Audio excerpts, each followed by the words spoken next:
The name of his book became the designation of a new genre of science fiction. He not only expressed the men's dream of an ideal society, but also was an ideal citizen. His aspiration to always act honestly brought Thomas More his death, and this became the beginning of his immortality.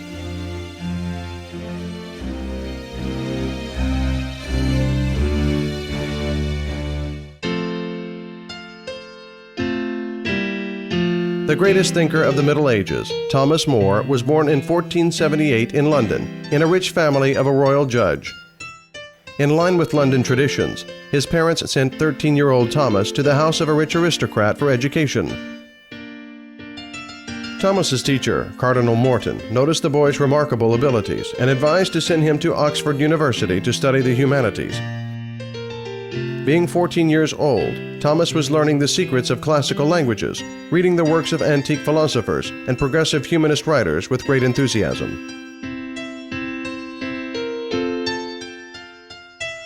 But father wished his son to follow his steps, and so he transferred Thomas to London Law School. More started law practice at the age of 24, and though he liked philology more, Thomas managed to achieve perfection in jurisprudence thanks to his truly English pedantry and diligence. The young lawyer never refused to give friendly advices. As his contemporaries asserted, there was no lawyer in London who was more disinterested than him. Thomas More won the respect of the townspeople, and at the age of 26 was already elected to the House of Commons of the English Parliament. To protect the interest of his voters who were displeased with the burden of new taxes, the young lawyer dared to act against King Henry VII.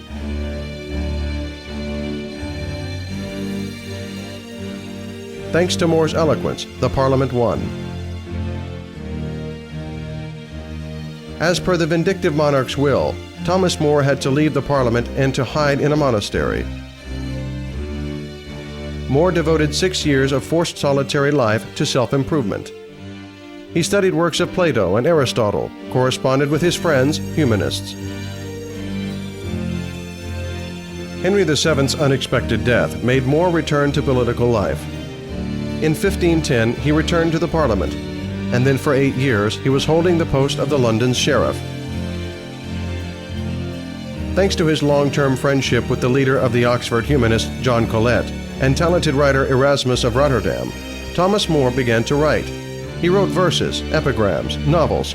Under the influence of humanists, he wrote The History of Richard III, the narration telling that the governor should not be a villain and a tyrant.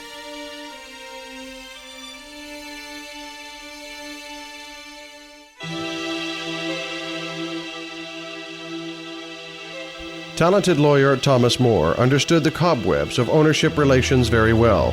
He was sickened by cruelty, which was used to drive peasants away violently from their home plots of land, thus making space for sheep-breeding farms, bringing high incomes to the English nobility.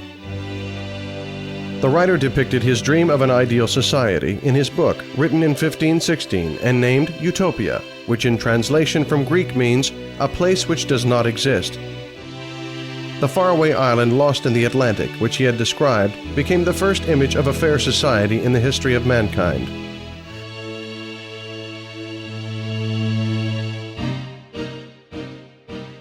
However, always a realist, the thinker didn't believe much in realization of his dream. Accepting the reader's enthusiastic responses, Thomas meanwhile noticed sadly, "I rather wanted than I expected." The new King Henry VIII sent him on a diplomatic mission to Flanders. Once More refused to give the note written in very rough expressions to Francis I. Thomas More was afraid whether the quick-tempered Francis would behead him. "Then I'll chop off the heads of all the Frenchmen in London," Henry assured him. "I don't think that any of these heads will fit my shoulders," answered More with his inherent black humor.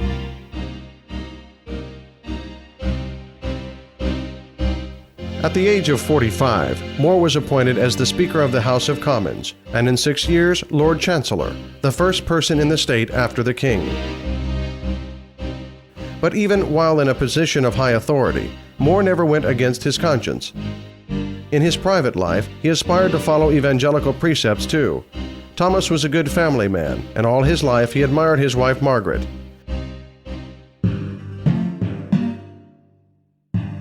Thomas More was terrified when he learned that Henry VIII, tyrant and polygamist, sent his second wife, Anne Boleyn, to the scaffold.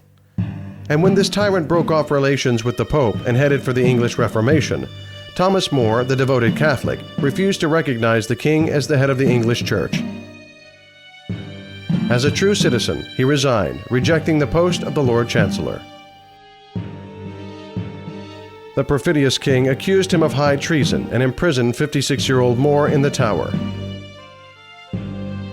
Being sentenced to death, Thomas remained strong and staunch, and even in his last minutes before execution, he didn't lose his sense of humor. More's last words were turned to the executioner, "My neck is short. Aim carefully not to cover yourself with shame."